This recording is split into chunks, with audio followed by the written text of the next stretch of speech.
Big Bad Wolf's Revenge. As you see, you got the ride right there. And I'm about to let you know how the ride is. Probably compare it to Pheonix Rising. And we're in row 10, which means we're in the back. Let's go.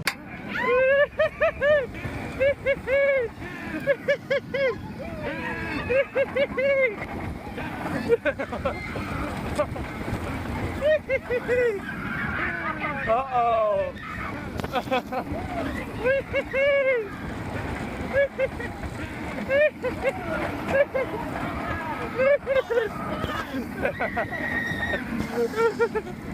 Uh-oh. A second lip hill? Oh, there's 2 lip hills? What the heck? Uh-oh.